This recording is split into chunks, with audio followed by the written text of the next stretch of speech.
Hello விவாஸ், இதுதான் உங்கள் சட்டமேற்கான சேனல். லா டிகிரி அப்டைன் பண்ணோன்னையே கோர்ட் சைடே போகாமல் எப்படியாச்சும் நல்லா சூப்பராக படித்து ஜட்ஜ் ஆகிடணும் அப்படின்னு சொல்லி கனவோடு இருந்தவங்களாம் நீங்கள். நானும் அப்படி தான் ஒரு ஆம்பிஷனோட இருந்தேன். பட் அப்படி ஆம்பிஷனோட உள்ளவங்களுக்குலாம் இது ஒரு ஷாக்கிங்கான நியூஸ்னு சொல்லலாம்.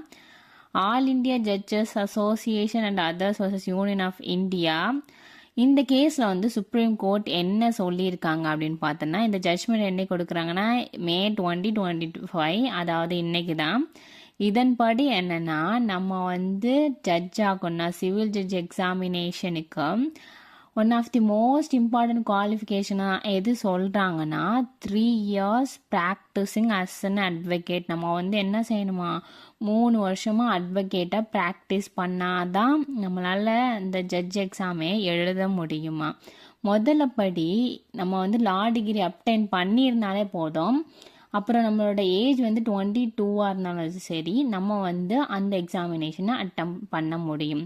பட் இப்போ என்ன செஞ்சுருக்காங்கன்னா, மினிமம் ஏஜை வந்து 25 ஆகும், மேக்ஸிமம் ஏஜை வந்து 37 ஃபார் அதர் கேட்டகரிஸ். இதுவே வந்து SC ST அந்த 45 வரைய அவங்களுக்கு வந்து கொடுத்துருக்காங்க அட்டன் பண்ணுற ஏஜ்.